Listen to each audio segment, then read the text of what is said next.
This is going to be another episode of the Monster Tirade Talkie Horror Show, giving you political opinions according to the socially isolated, who I believe understand the situation you are all in more than the well connected because your society causes you to be ignorant in order to be accepted.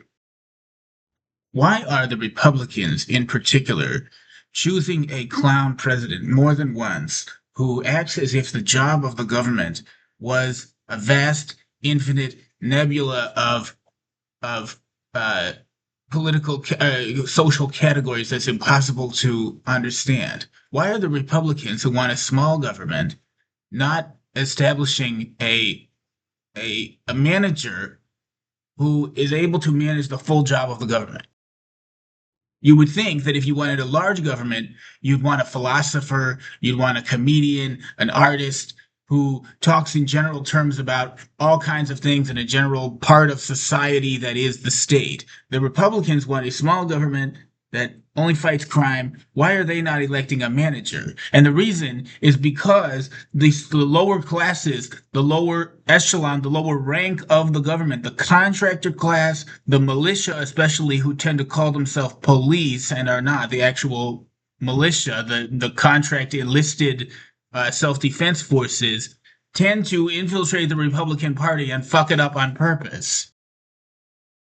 The sectarian religious terrorist extremists who you are fighting want to fracture the central authority of your government. They are absolutist socialists. They are radical socialists, anarcho-socialists who want everybody to be in the government and who want the government to be, in a sense, liberated from the sovereign central authority, from the parliament. So they want to weaken the parliament while they create their network of doctors that acts in a pseudo-legislative, quasi-judicial, parajudicial, paralegislative function that creates a kind of pseudo-consensus amongst the doctors that replaces the central authority of the government, because they are putting the books at the highest level, at the highest ordinance of the state, and now you're walking around and trying to get physical reference in books instead of having a unified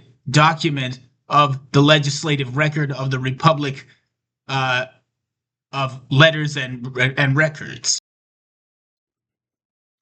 Once they're able to fracture the authority, and once each little militiaman calling himself a policeman is running around saying that he's revolting against his boss. Nobody said revolt against your boss, quit your job. But each librarian, each school teacher is saying, oh no, it's not me, it's Congress. It's not Congress.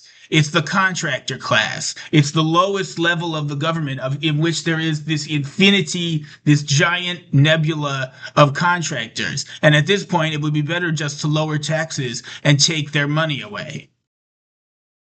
They are an obviously foreign, alien element, seeming in this country definitely, but seemingly in every country, that lives parasitically off of taxpayer money after regulating the entire productive economy out of existence in order to enforce the lifestyle of their voting bloc demographic as if it was the law of the land. So many of the problems for which you give money to the government, for which you pay taxes, could be solved directly by Congress and the state legislatures putting the right information into the legislative record in the right order, so that you can get information about health and safety, about economic demand, or about how to do whatever you're trying to do by just finding a certified publisher of a website, of a publishing estate, which everybody should have the right to do. When the doctors own the legislative record, when the lower rank of contractors owns the records of the legislative branch, they're able to circumvent the sovereign authority and make whatever they want, to enforce selectively whatever statute they want, whenever they want. They want everybody to be in the government and nobody to be subjected to any code of behavior, and then the entire population ends up in their little school that they should have never been allowed to create.